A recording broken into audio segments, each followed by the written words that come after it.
Breaking news, the ETA has approached the High Court to try and stop a VAT increase. They promised, shame, I would be lying. They did promise that things like that might happen. They did promise. I don't know, okay, when you go to court, what are you exactly saying? Are you arguing that are you arguing the increase of VAT, or you arguing processes that were followed?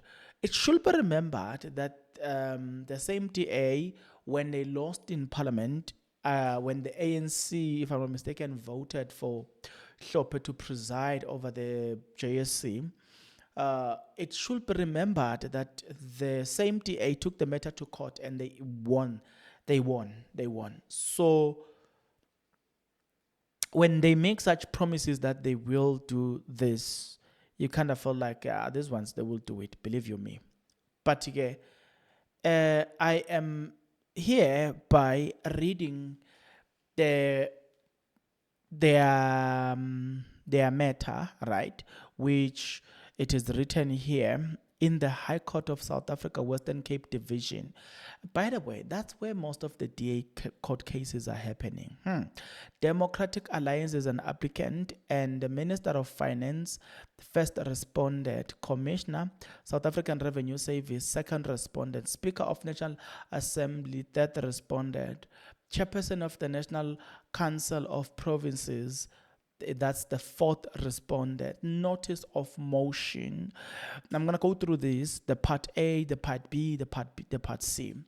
We're not going to talk about the fact that Action SA, Bantu Olomis, TPA, I think Arise Mzansi as well, they were part and parcel of people that seems to have,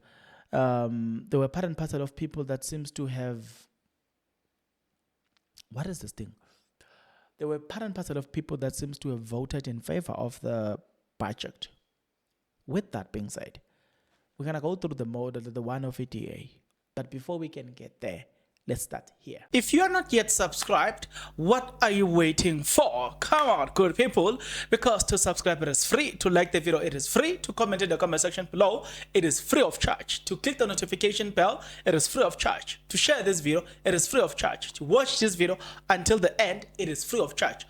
Also, good people, come on, to watch the ads, it's free of charge, and that's how you financially contribute to this YouTube channel. Speaking about financially contribution to the channel, you can become a member of this YouTube channel from as little as 20 Rand a month.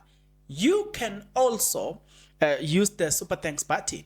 In case you don't want to do that, guys, there is a way where you can use my media company banking details to donate to the channel, and you know what I'm saying, we'll bring you more, and also guys want to buy more equipment. So the power is in your hands.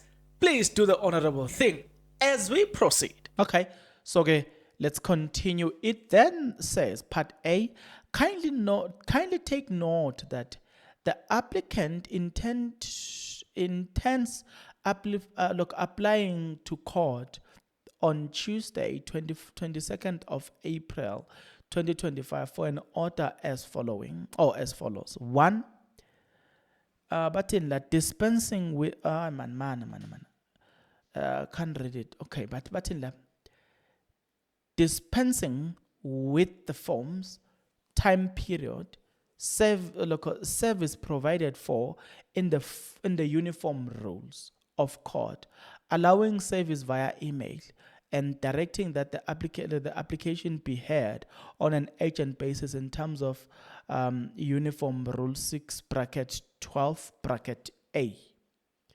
2. The resolution of the National Assembly and the National Council of Provinces adopted on the 2nd of April 2025 to accept a report of Standing Committee on Finance and Select Committee on Finance on the 2025 fiscal framework are declared invalid and set aside, and fiscal framework remitted to the committees for reconsideration. Okay, that's the first part. Just give me time, good people. Then they say 3. The operation of the of the first respondent's announcement on the 12th of March 2025 to increase the rate of value added tax in terms of Section 7 bracket 4 of the Value Added Tax Act 1991 by 0.5 with effect from the 1st of May 2025 and by further 0.5 effect from the 1st of April 2026. The minister's decision is suspended pending the final determination of the constitutional challenge in Part B. 4. To the extent necessary, the second respond is interdicted from implementing the minister's decision pending the final determination of the constitutional challenge in Part B. 5.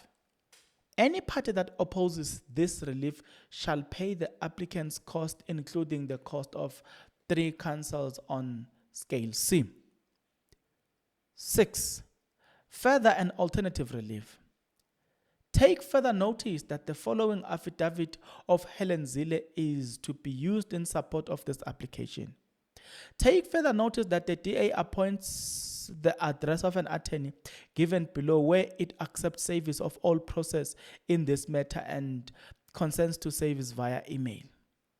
Take further notice that if any respondent that intends opposing the relief sought in Part A of the application, it is required to, give me time, notify the DA's attorney in writing by 1700 on Friday, 4th of April 2025, appointing in such a notice an address referred to in Rule 6, bracket 5, bracket D, an email address at which the respondent accept notice and services of all the document in this proceedings.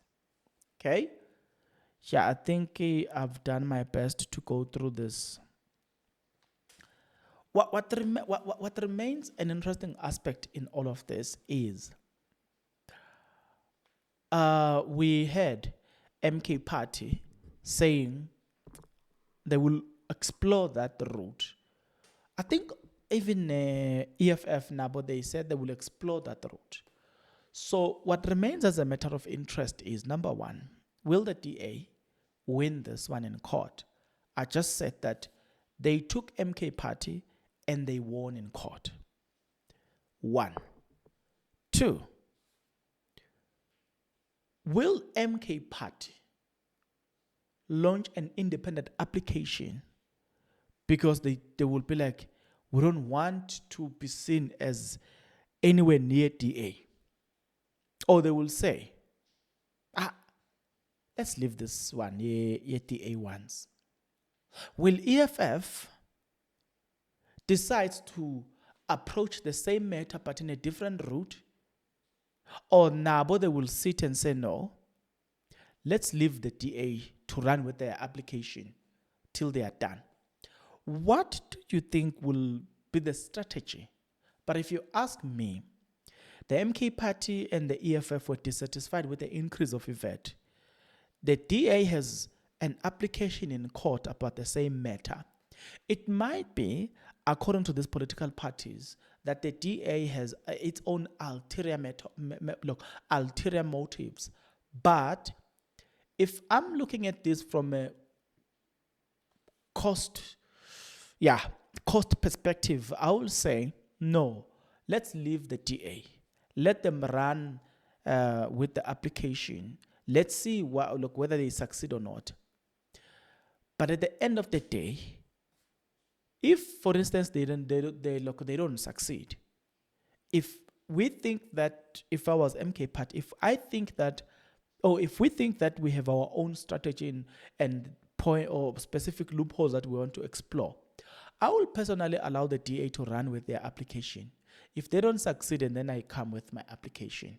So it is with EFF, because we have noticed that the two does not work together. Because if they were still in one bed, I will say they will just do a joint application. But now that they are not, you know what I'm saying? So it is with the EFF. Now, but I will say, wait for the DA. The DA has done it. So wait for the DA. Let the DA run with the application.